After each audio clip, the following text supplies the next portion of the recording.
If I may call upon Cantor Jane to sing our national anthem. Please join me in welcoming Cantor Jane.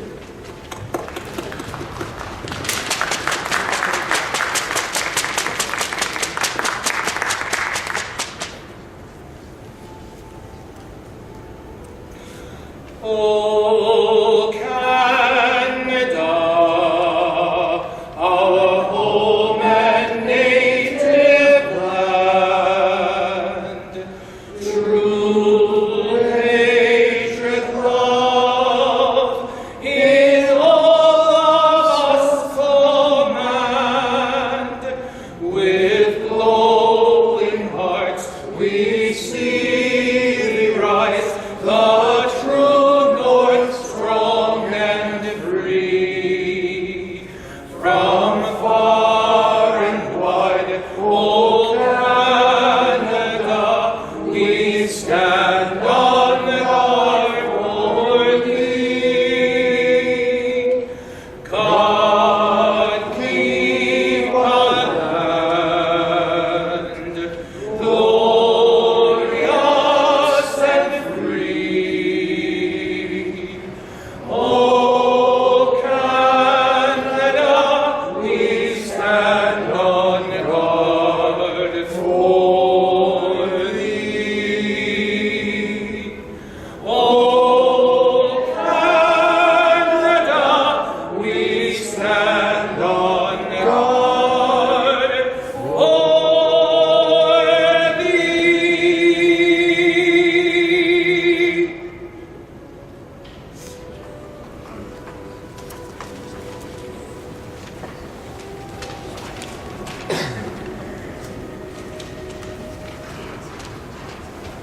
Thank you, Cantor Jane.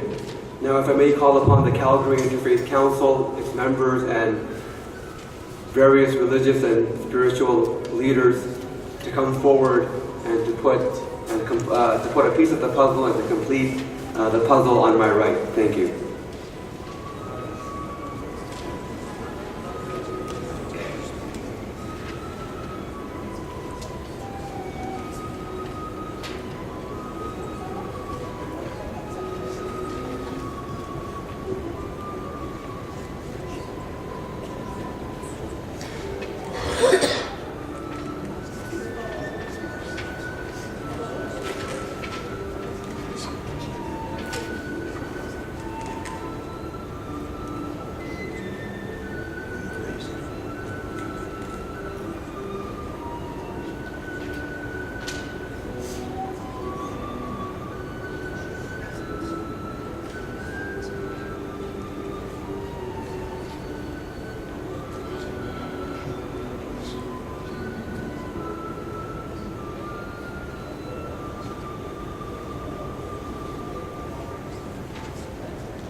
Beautiful.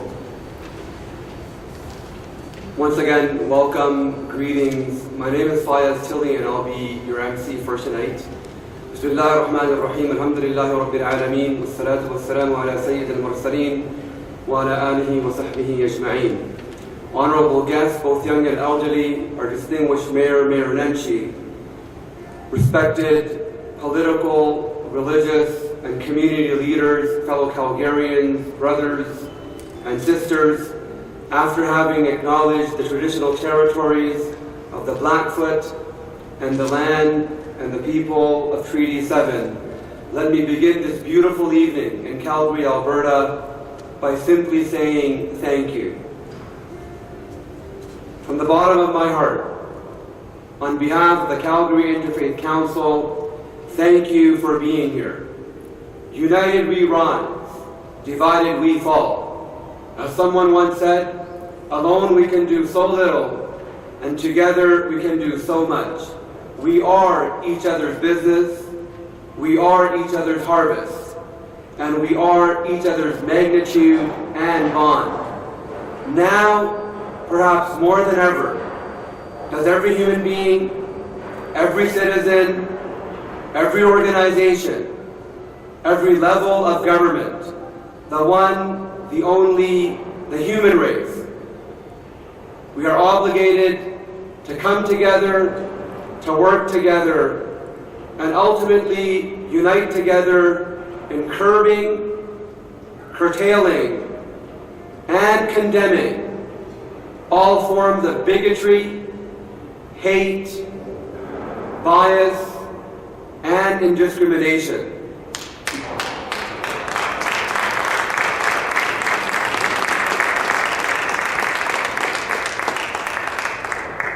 Mother Teresa once said, I can do things you cannot, and you can do things I cannot, but together we can do great things. I'm sure we can all agree that we live in interesting times. On the one hand, the world is getting smaller, yet on the other, it's becoming much more divided.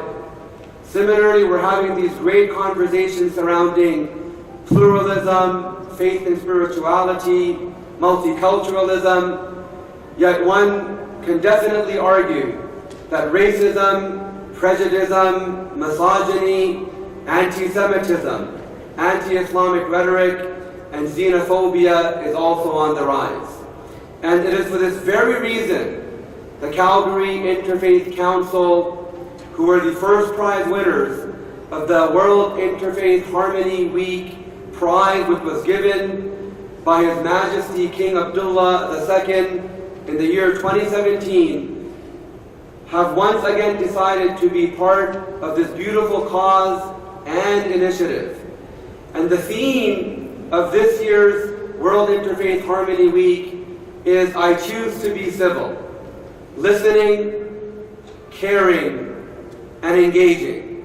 Before I call upon my next speaker, I pray and I have great hopes that we all learn, but more importantly, we live how to listen without interrupting, how to speak and engage without accusing, how to share and care without pretending, how to enjoy without complaint, how to trust without wavering, how to give without measuring, how to forgive without punishing, and how to promise without forgetting. If I may call upon a local Indigenous artist and leader who will be singing a song and who will also be acknowledging the traditional Treaty 7, please join me in welcoming Chantal Chagnon.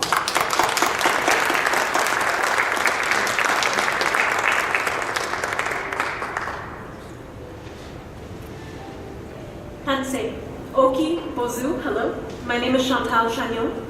I am Cree, Ojibwe, and Métis from Muskeg Lake Cree Nation in Saskatchewan, which is in Treaty 6 territory. But it always is important to acknowledge the land upon which we stand, because if you don't know where you are, you don't know where you're going, and you'll get lost.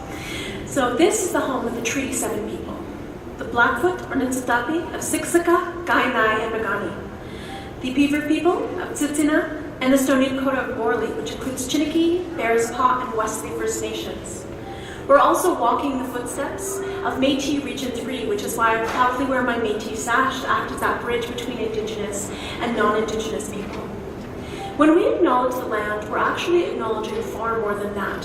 We're acknowledging the history that is steeped into this land, the families that have been here for thousands upon thousands of generations and who will continue long after we are gone. We acknowledge our connection to the land. We acknowledge that we are all treaty people, and oftentimes we forget this. It is a promise that we made to each other, to live in harmony, in peace, to teach each other and share. This area was known as Mohkinstis. Mohkinstis was a gathering place. It's where the Bow River and the Elbow River meet. It's a confluence. And it brought everyone together from so many different directions, from so many different nations, to trade, to share, to learn from each other, to practice each other's ceremonies, but also to acknowledge each other and each other's voices in a good way. We still pick our traditional medicines in this territory. I do. We still do all of our ceremonies. So when we acknowledge the land, we acknowledge that it is still continuing. This is still the land of the Treaty 7 people and all of the people together who have joined this day and all days moving forward. We acknowledge that past, our 7 generations behind, that have brought us to this moment, and our 7 generations forward that we are leading the way for and leaving that legacy for. To welcome everyone into the circle tonight, I would like to share with you the Cree welcome song. Traditionally, when we sing songs, we sing in rounds of 4 to honor the 4 directions of the medicine wheel. But this song is a little different. We sing it in rounds of 3 to keep the circle open and welcoming, so everyone completes the circle today. Because in a circle, we are all connected. There's no beginning, there's no end. No one is greater or less than anyone else in that circle, just like in the Hoop of Life. It teaches us to honor each other's voices, honor each other's differences, because that is what makes our circle strong. That's what makes our community resilient, is those differences. Because if everybody was exactly the same, the world would be incredibly boring. So we need to honor that. Miyasin, which is the Cree welcome song, not only means welcome, it also means beautiful. Miyasin, Miyasin,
Thank you, Chantal. That was beautiful, it was hospitable, and it was warming.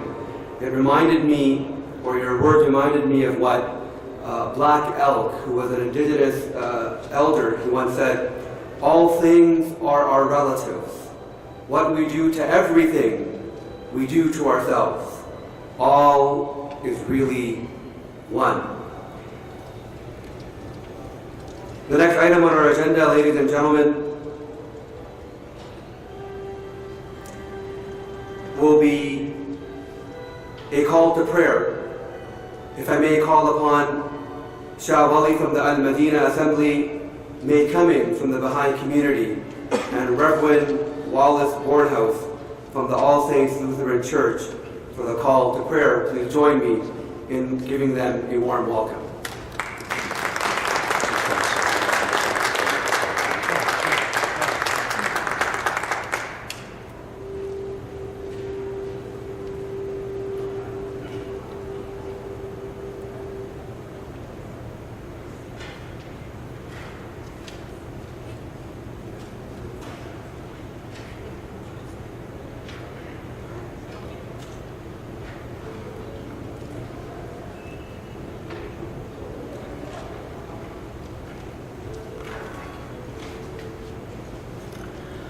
O thou compassionate Lord, thou who art generous and able, we're servants of thine, sheltered beneath thy providence. Cast thy glance of favor upon us, give light to our eyes, hearing to our ears, and understanding and love to our hearts. Render our souls joyous and happy through thy glad tidings. O Lord, point out to us the pathway of thy kingdom, and resuscitate all of us through the breath of the Holy Spirit. Bestow upon us life everlasting, and confer upon us never-ending honor. Unify mankind, and illumine the world of humanity. May we all follow thy pathway, long for thy good pleasure, and seek the mysteries of thy kingdom. O God, unite us and connect our hearts with thy indissoluble bond. Verily thou art the giver, thou art the kind one, and thou art the Almighty. Abdu'l-Baha.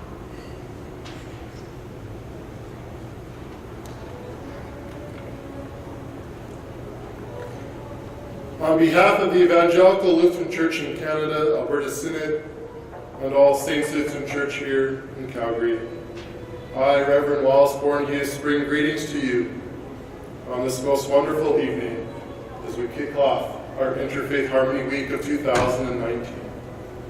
A week where we will celebrate the values and views that we share with one another.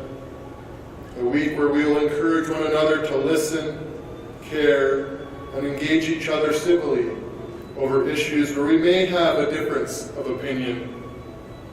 A week where we practice one of the most sacred rules of our faith, to love our neighbors as ourselves. At this time, I invite us into a reflection and prayer.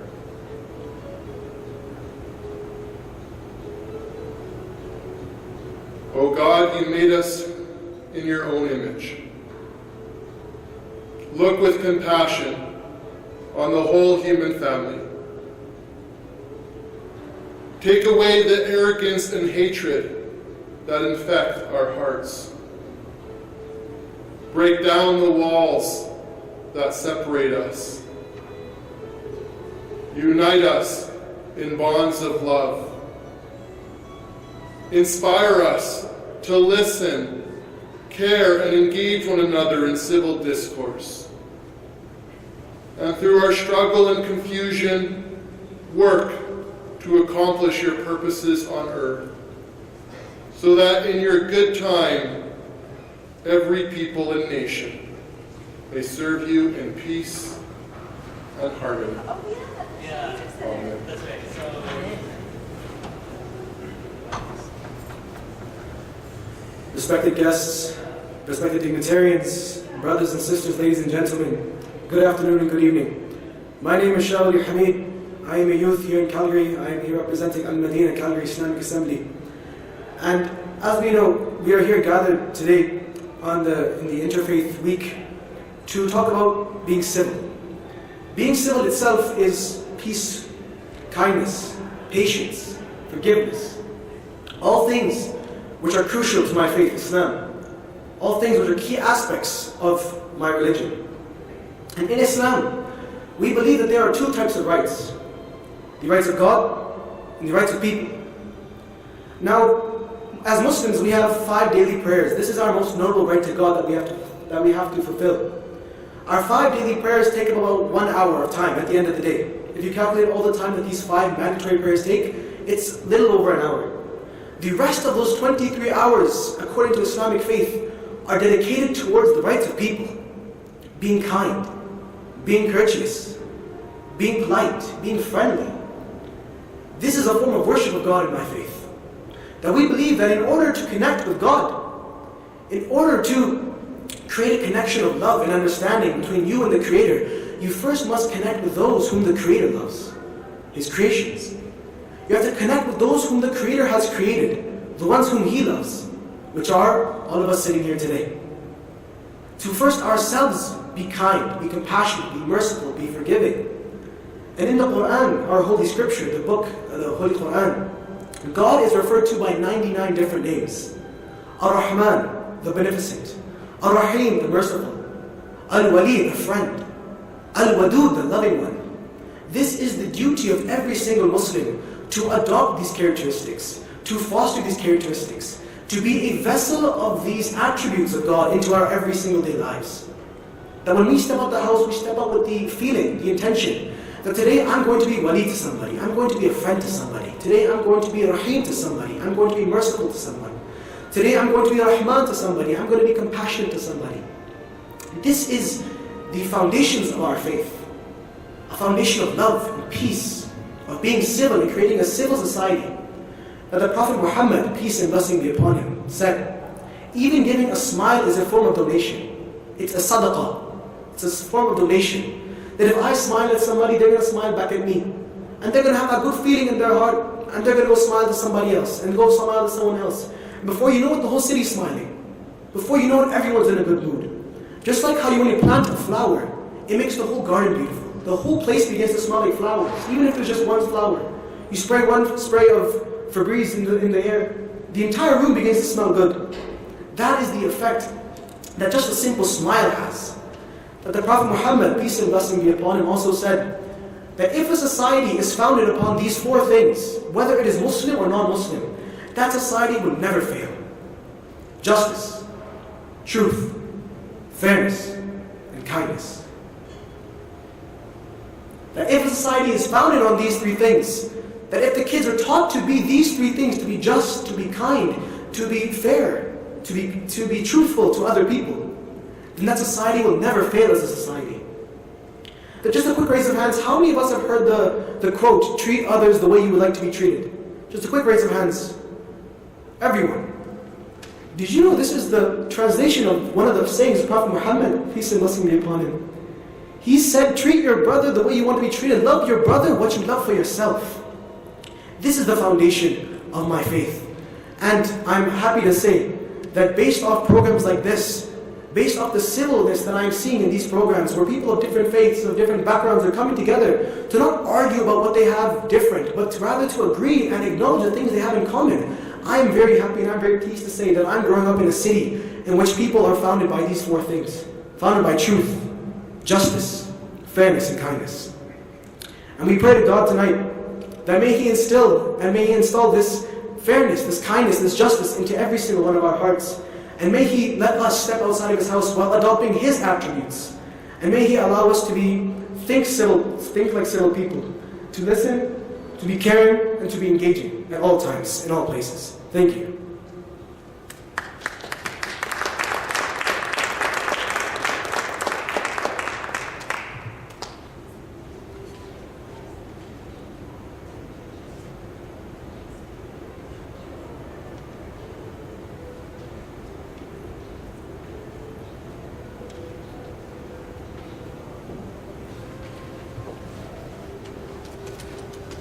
Thank you for your blessings and prayers. I am thankful for the joy of this occasion and congregation. I am thankful for your love, your generosity, and your smiles. I am thankful as well. Our next speaker is a person who needs no introduction. I'd like to thank him for his unwavering, unrivaled, unprecedented support over the past many years, including the past 3 years, in which the Calgary Interfaith Council has been being an active part of the World Interfaith Harmony Week. He's a person who continuously aspires to inspire. Please join me in welcoming, I think, one of the world's greatest mayors, Mayor Nenshi.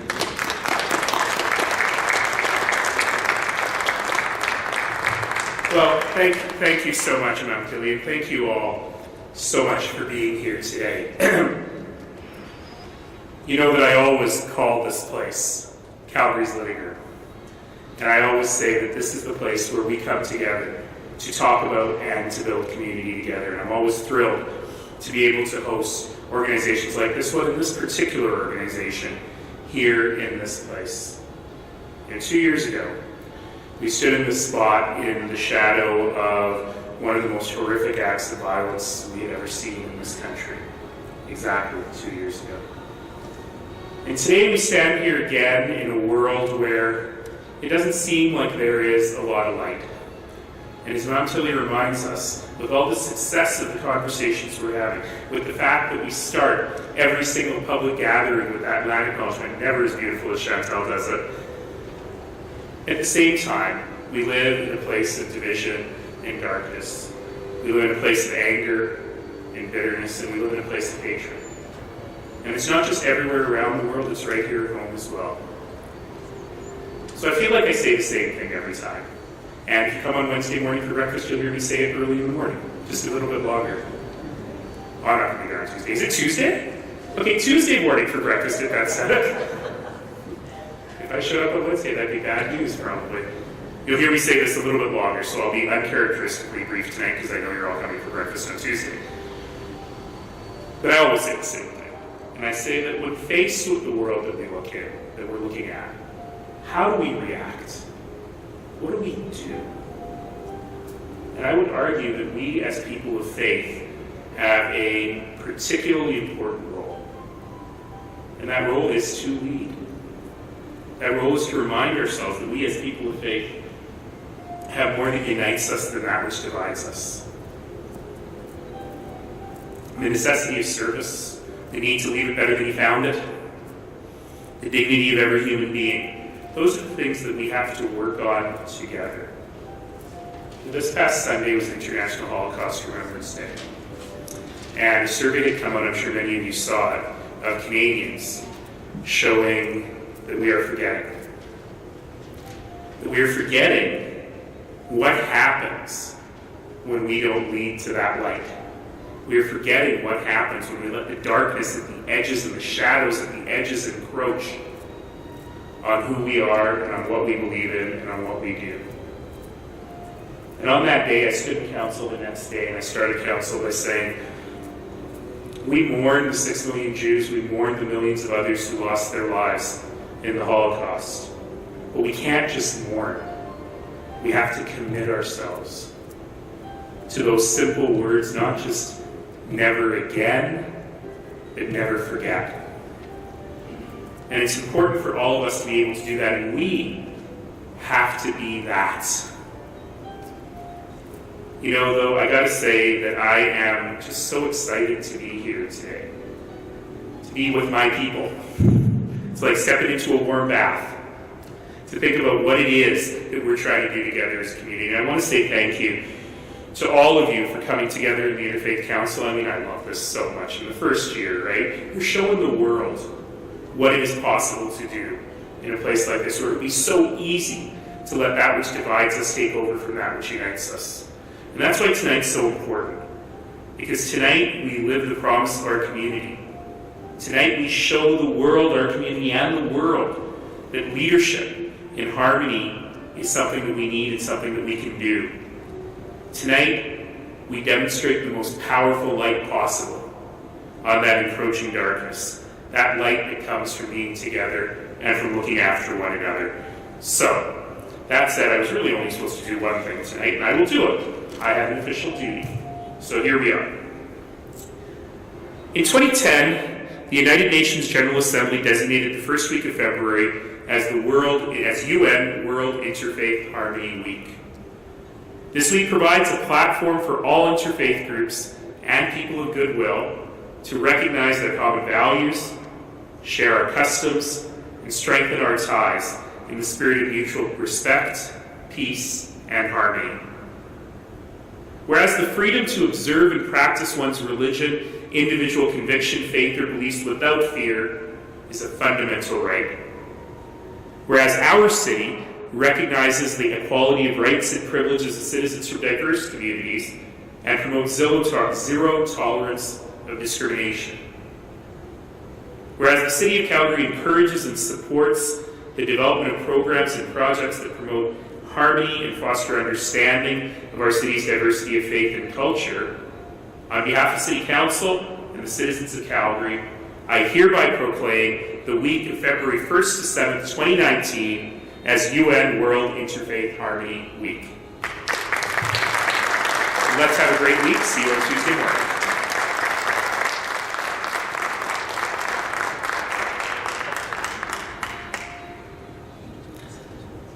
So thank you, Mayor Nenshi. We'll see everyone for breakfast on Tuesday morning, 8 a.m. at the Beth Tzedek Synagogue. I heard there's going to be plenty of great food and plenty of great company as well.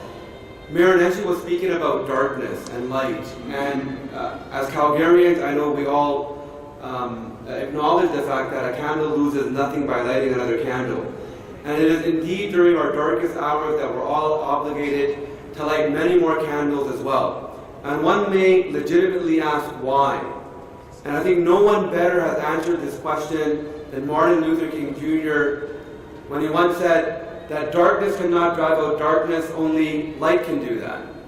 And hate cannot drive out hate, only love can do that. And if I may add, violence cannot drive out violence, only religious literacy, cultural competency, civility, education, knowledge, subscribing to pluralism, and peace can do that. Our next speaker for tonight was the force behind the provincial proclamation. If you can please join me in welcoming MLA Anam Kazim.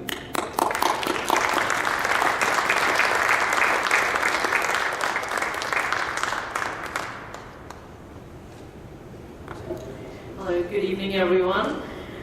I'm very pleased to join you all here today, and on behalf of Premier Rachel Lotley, I would like to say that it is my honor to bring greetings from the Government of Alberta and my new Democrat colleagues as we respectfully gather on 27 territory. World Interfaith Harmony Week was proclaimed by the United Nations General Assembly on October 20th, 2010, aimed at promoting understanding, cooperation, and harmony between all people, regardless of their faith. And last year was the first time that United Nations World Interfaith Harmony Week was recognized in Alberta, after our government passed a motion to recognize this important week, something I strongly advocated for. And of course, the credit goes to Calgary Interfaith Council for their hard work that allowed me to put this motion forward in the House. The aim of this week is a worthy aspiration, especially in today's world where misconceptions and misunderstanding lead to fear, fake news, and hate crimes. Alberta, as the rest of Canada, has a diverse community. Here we celebrate and share our diversity throughout the year, because diversity is our strength, and we are proud of that. Our government supports these values through multiple initiatives, such as gathering input on ways for government to combat racism, foster acceptance, and promote an inclusive society, celebrating diversity through Alberta Culture Days and Pride Week. The declaration of April as Sikh Heritage Month and proclamation of February as Black Heritage Month, where we recognize and celebrate celebrate the contributions these communities have and continue to contribute in many ways to Alberta, supporting efforts toward reconciliation of Indigenous and non-Indigenous Canadians, including investing in Calgary's first ever Indigenous Languages Resource Center at the Central Library. We reached out to communities across Alberta, gathering their input on how best to fight racism, foster acceptance, and promote inclusion and diversity today, tomorrow, and for generations to come. And just this past weekend, the first recipients of the Anti-Racism Community Grant were announced. 12 of them were actually from Calgary. I'm proud that our government is taking steps to foster relations with diverse ethnic and religious communities, and proud of the tangible results these steps have shown. I also believe that continuing to recognize Interfaith Harmony Week will further build education and the relationships necessary for a harmonious and plural society. And while it should happen every day of the year, this week in particular provides time and space to celebrate and build a greater understanding of the many faiths practiced in our great province. The concern of insidious prejudice, harassment, and manipulation of the truth is something many of us are concerned about.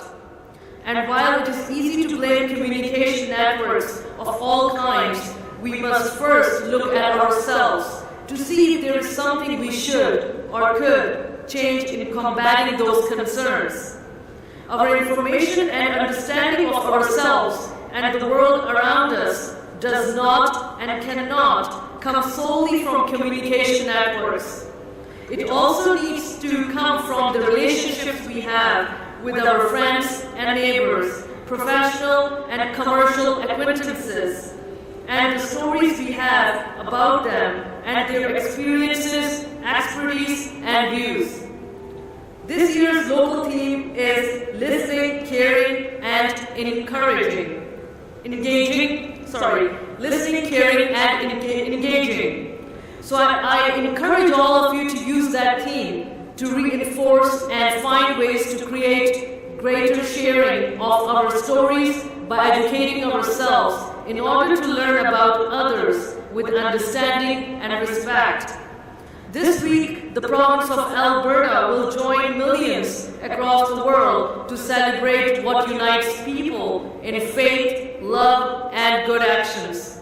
Our priority is to make life better for Albertans, and I'm proud to be part of a government that strives to build and strengthen this province through inclusion and recognition, because diversity is our strength. Let's keep working towards that together. As we are together, we are stronger. Thank you for this opportunity to celebrate this evening and allowing me to bring greetings on behalf of the Government of Alberta and be part of this very special occasion. Thank you very much.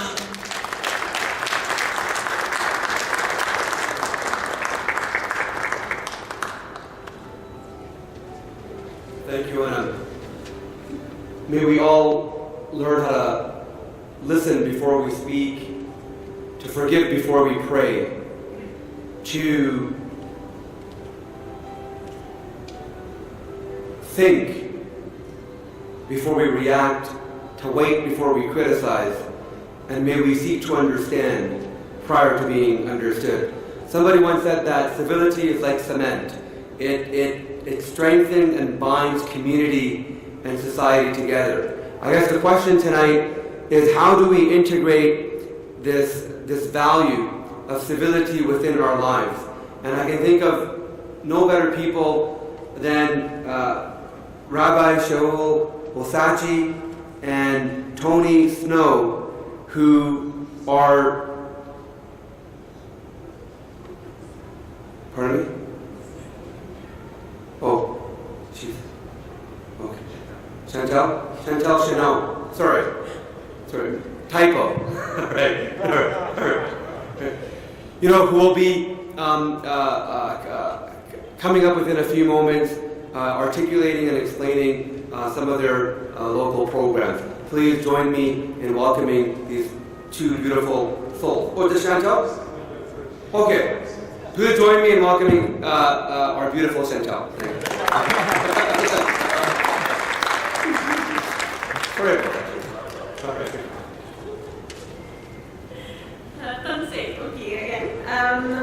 I'd like to share sometimes I have a really hard time. I know a lot of songs, and it's like which one would fit and which one would make sense. So I let Creator kind of lead my way. And this song has carried me forward in a good way. This is the Bear song. This is my son's favorite song, so no matter where I am, if he hears the song, he comes running. It's the best way to call him. But he's like, this is my favorite song! Because it's about the bear. And the bear teaches us about strength. It's the strength to be ourselves. And about courage, the courage to stand up for what's right in our community. But the bear represents community because it teaches us that we're not greater or less than anything else. The bear teaches us to listen, to be mindful. When we look at the bear, we would watch to know what to eat and when to eat it. If the bear wasn't eating a lot of berries and was switching into eating a lot more roots, we knew that those berries needed time. If the bear stopped eating fish, started eating a lot more game, we would stop eating the fish. Actually, in Williams Lake last year, the bear stopped eating the fish. And the First Nation people who watched the fish, or watched the bear, would say, we're not going to eat the fish either. But people were still fishing. And people started getting sick. Not the First Nations people, because they watched the bear. Not the bear, because they weren't touching the fish. But the bear knew what was happening in our community. It was that warning bell that would guide us. When the bear was getting really, really fat before a season, we knew that it was going to be a really cold and long winter, so we would go down south or we would prepare. And now it teaches us a lot about what's going on in the world around us. Out west with the pine beetles, the bears are chewing and clawing and ripping the pods of pine beetles off the trees, trying to preserve them, trying to warn us that something is wrong. Out in Banff National Park, I'm not sure if you remember 6 years ago, but there was a whole bunch of wolves dropped off from the Americans. There's just, I think 50 or 60 wolves just got dropped in the middle of Banff National Park, thinking, oh, it's fine, it's a big park, there's lots of wild game. But they started taking a bite, literally, out of the populations of the deer and the elk and the moose and the bighorn sheep. And the bear saw this happening. And the bear knew that it had to preserve those animals for future generations. And so instead of eating those game animals like it normally would, the bears actually started to eat the wolves because it knew that it would protect those other animals for those future seasons to come.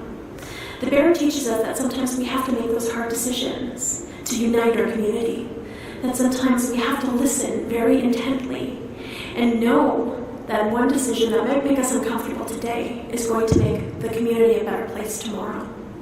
The bear always teaches us timing, because it always knows when to go to sleep and when to wake up. This is why I think groundhogs are useless, because what's Groundhog Day? Groundhogs are like, oh, my shadow, run away. But the bear would always know when the seasons are changing, so stick with me for a minute. I think we should change Groundhog Day to Bear Day. It would be more of a sport. We'd get somebody who could run really fast to go into a bear den, poke it with a stick. If the bear stays asleep, don't worry, 6 more weeks of winter. If it wakes up, run, because spring is coming. Way more entertaining than Groundhog Day. But we would also know when spring is coming. So the bear also teaches us to honor each other's voices in that community, in that circle, because it knows it's not greater or less than that smallest little blade of grass. It teaches us to really acknowledge our part in our community, our strength in our community, about coming together in a good way, about enjoying each other's voices, because only together can we make our community strong. Only together can we make our community healthy. It teaches us only to take what we need from our community, but always be willing to give with other people in need. So this is the Anishinaabe Bear Song.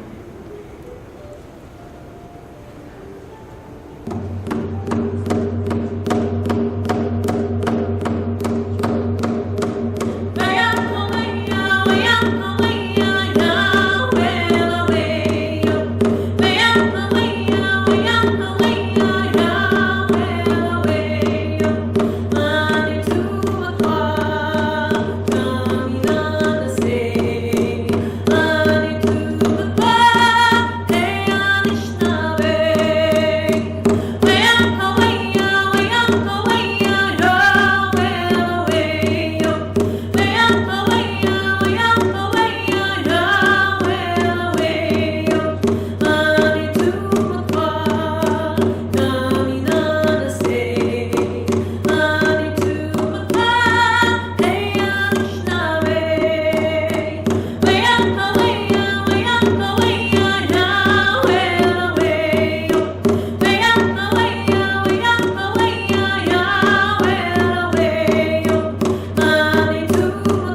all my relations.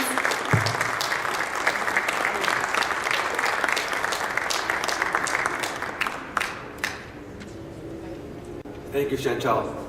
That was impressive. And now if everyone can join me in welcoming my brother, my friend, and my mentor, Rabbi Shaul Osachi.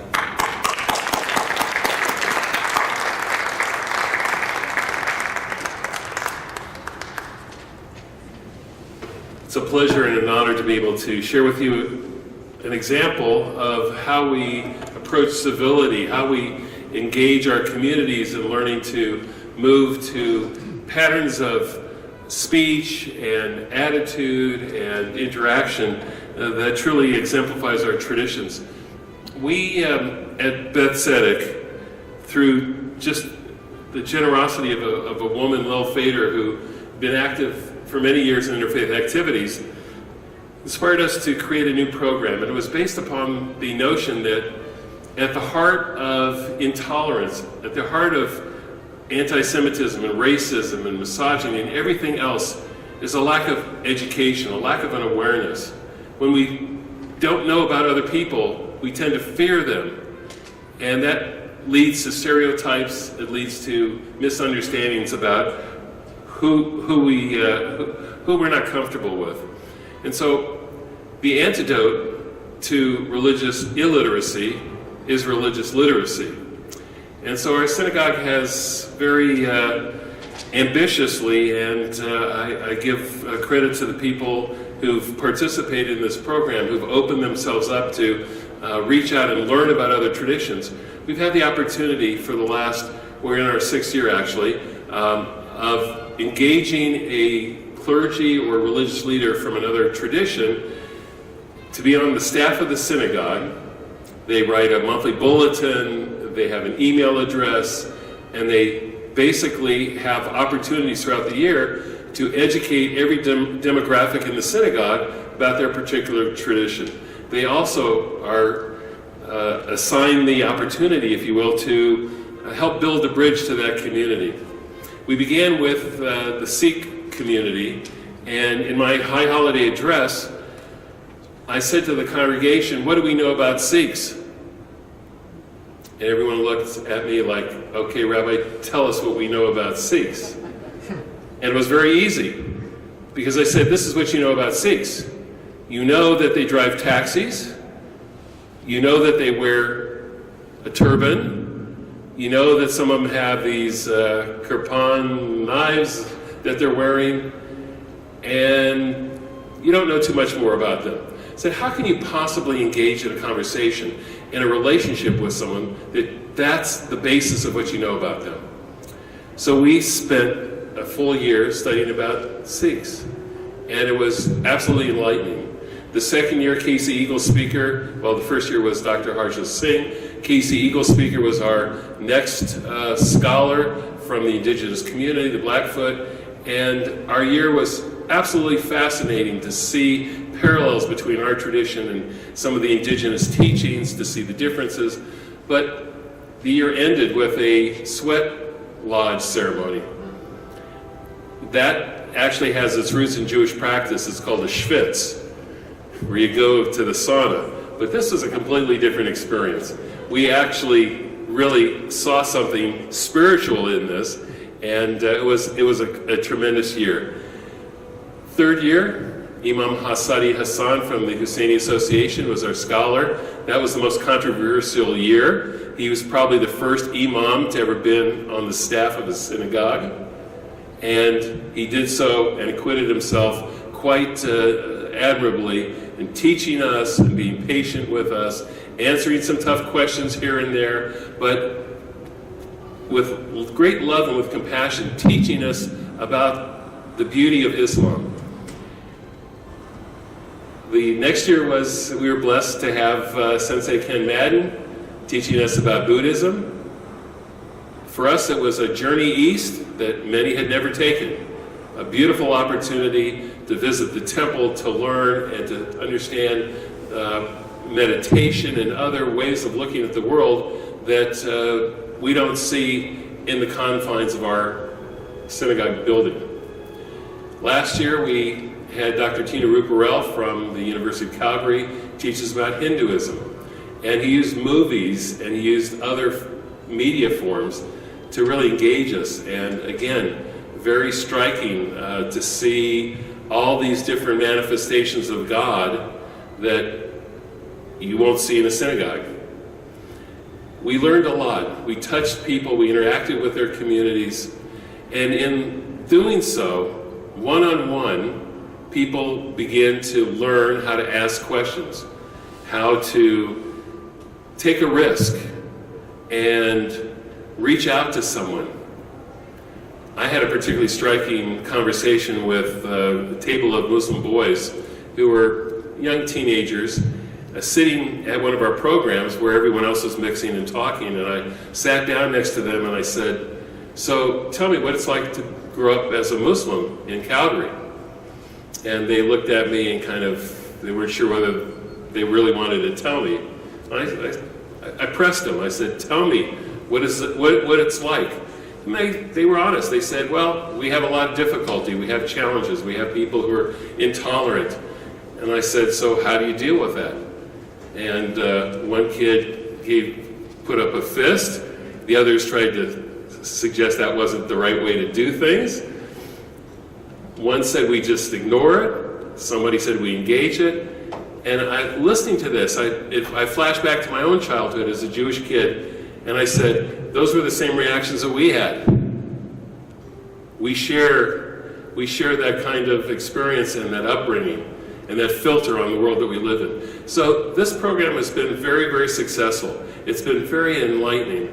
We're so fortunate now to have Dr. Michael Duggan giving lectures on Christianity as we go to different churches to understand how they perceive their relationship with Jesus. So the point here, I think, of this program, and the point of what we all need to do, is we need to take risks, we need to step outside of our comfort zones and engage other communities. When we do so, invariably we become much more enlightened and enriched by it. We see a world in different ways. Our own faiths are strengthened, not diminished. And now when I go into the community, I have so many friends that don't look like the people that I see every Saturday. It's wonderful. It makes the world so much more beautiful.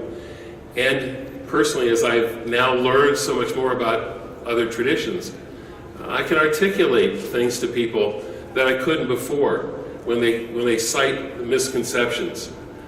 When somebody in the synagogue, when I'm giving an interactive sermon, and I'm talking about hatred and prejudice and Islamophobia, and someone says to me, "Well, the Quran says this and this and this." And of course, this person is not a Quranic scholar. They have probably not even read the Quran. And my response to them is, let's go and study. Let's study for real. Let's not just repeat things that we hear that people say where they mischaracterize other traditions. Let's speak from an intelligent, educated perspective. So civility requires that kind of religious literacy. Because otherwise, I think on some level we're not, in general, willing to be polite and kind and nice to other people that we somehow fear. When we eliminate that element, the bridge between people is very narrow, very short, and very strong. So I have some information actually about the program. The program was meant to be a replicable program. It's not something that's unique to us, although it is currently. Any mosque, any church, any temple, any gurdwara can begin the same process, adapt it to your own needs. But go out and learn about other people. Thank you. Tony.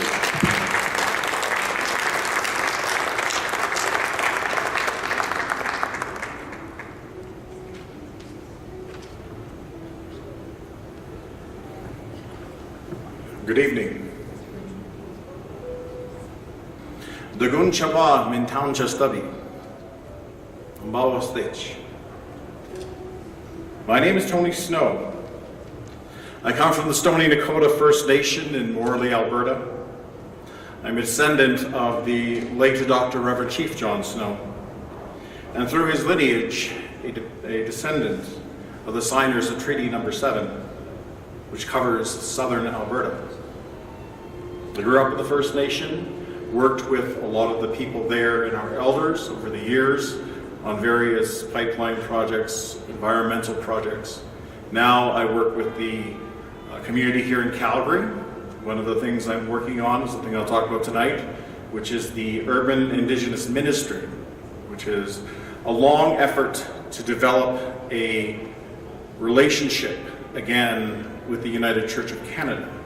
And there's a history behind it and a reason why we're doing it, and an important context around what it means to be reconciled, what it means to be part of a community, and to be recognized as finding wholeness within that.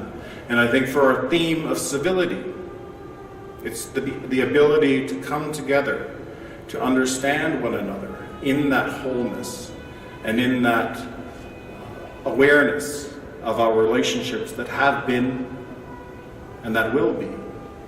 And often our history is not so positive, but we can still learn a lot from those experiences. Often in my presentations, I find that people do not have enough context about the historic treaty relationships between Canada and the First Peoples. It was not given freely, as Pontiac's Rebellion in 1763 in the East will attest, but it became a measure by which Indigenous people became recognized as the first landowners, and their treaties lend legitimacy to the state we call Canada.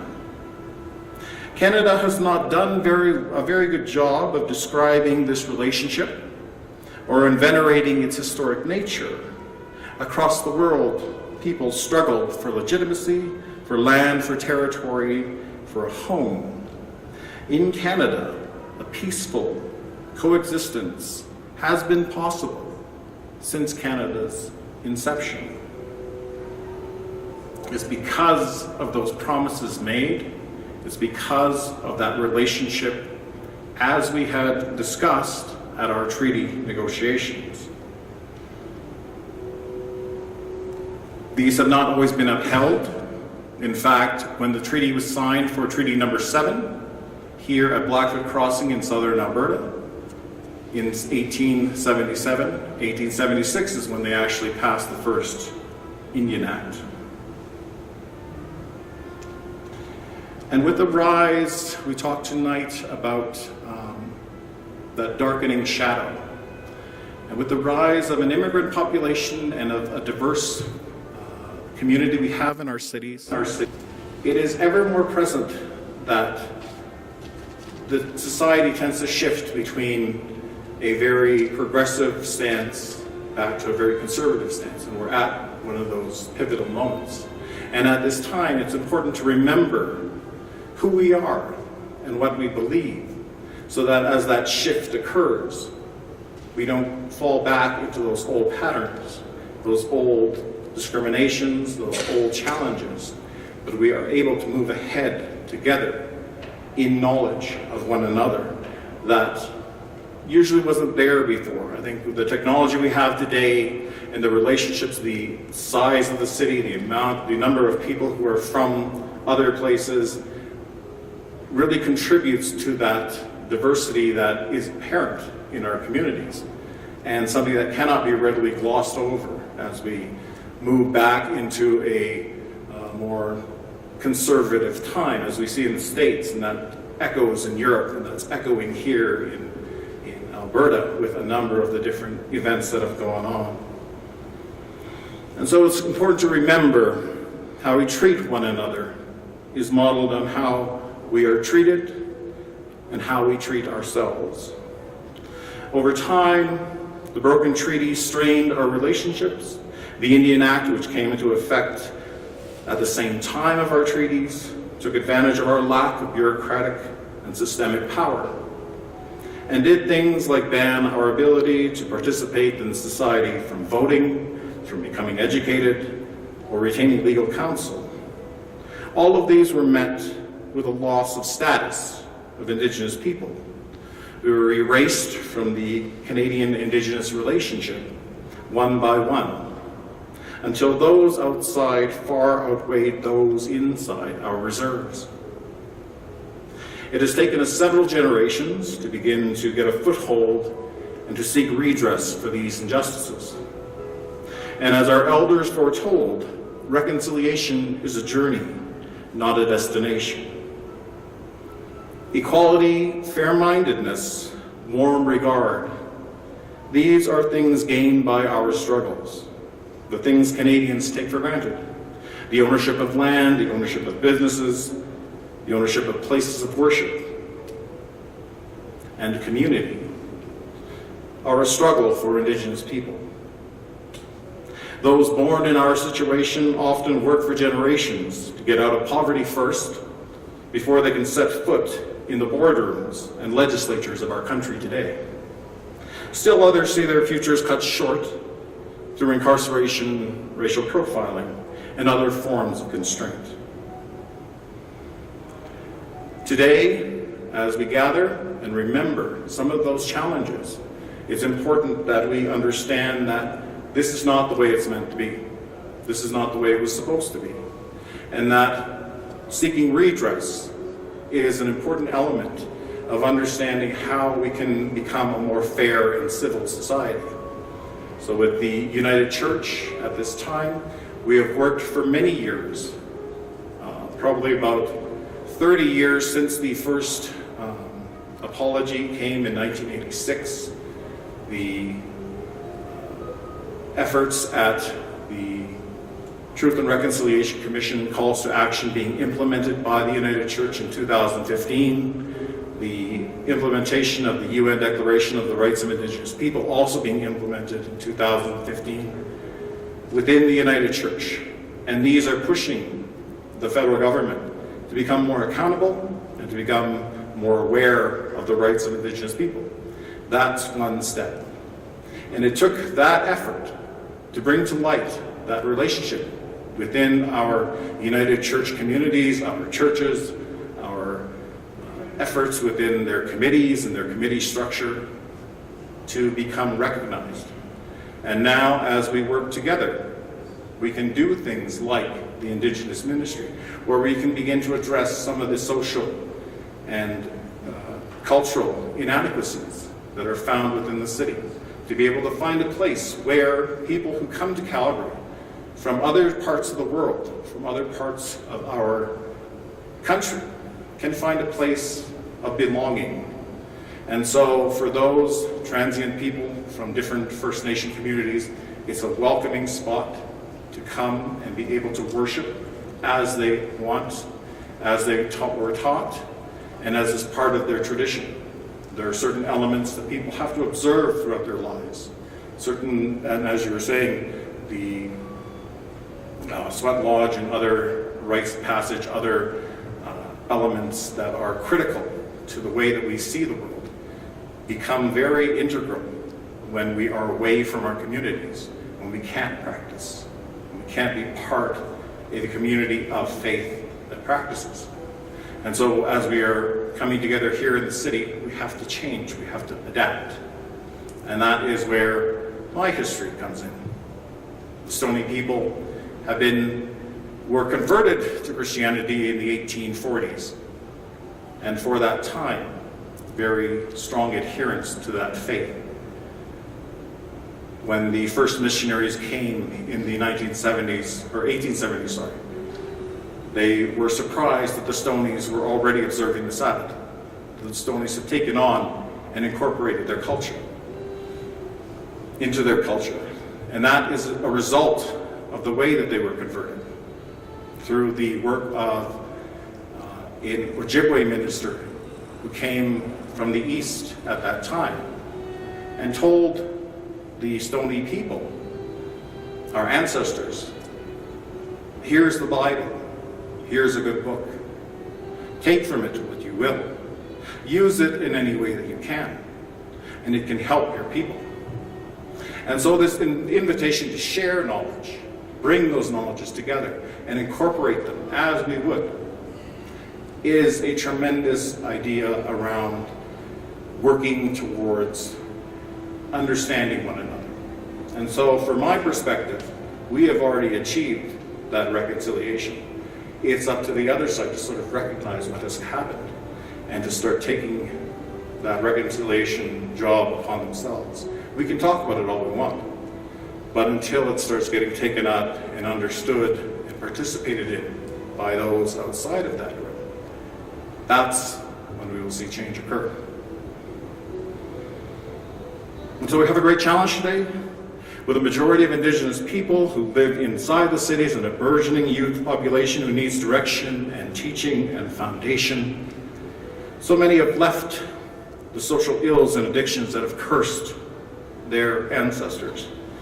And as we work towards reconciliation, we want to remember things were not always so one-sided. And for the Stoney people to be involved at this point, to contribute back as much as we can. After 160 years of faith, as a community of faith, to remain adherents, melding our own Christian beliefs together, to me, reconciliation has already happened. And we need to teach that to others, and how we can appreciate that good in each belief, in each faith, and each person has to offer. And so this will become the mission of the Urban Indigenous Ministry, to administer to the population of Indigenous people, and to also turn to our people here and offer a resource from our Indigenous ministers and faith healers, our resources of people who have words and knowledge and stories to share. Thank you.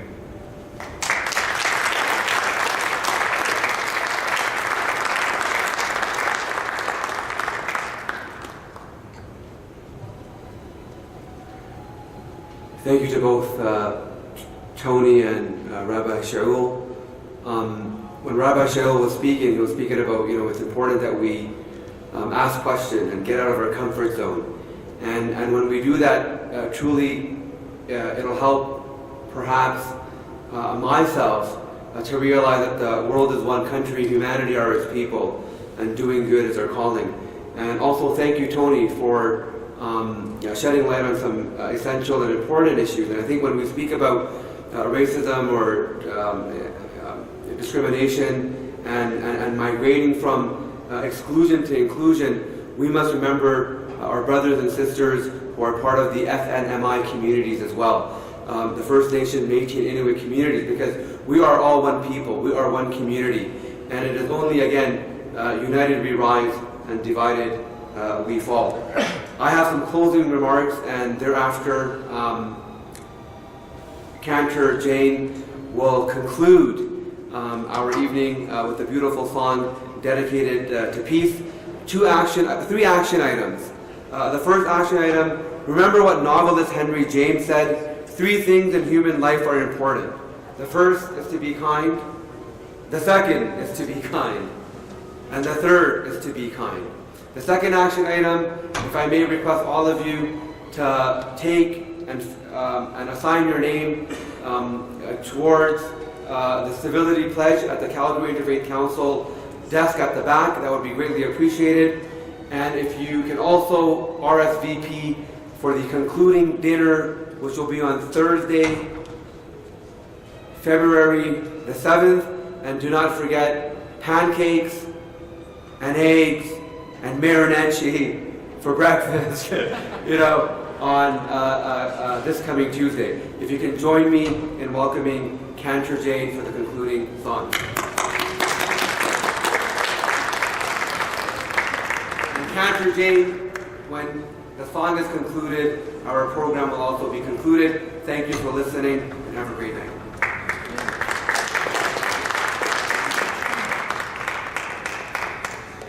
The lyrics to this song are printed at the bottom of your program. The melody is hopefully very simple, and I invite all of you to join with me. We will sing it as it was originally written in Hebrew with the addition of the Arabic word salam for peace, but then we will also sing the English version as well, and it goes to the exact same melody. Od yavo shalom aleinu, Od yavo shalom aleinu, Od yavo shalom aleinu ve'al kulam. Od yavo shalom aleinu, Od yavo shalom aleinu, Od yavo shalom aleinu ve'al kulam. Salam aleinu ve'al kol ha'olam. Salam, salam, salam aleinu ve'al kol ha'olam. Salam, salam. Peace will yet come upon us. Peace will yet come upon us. Peace will yet come upon us and everyone.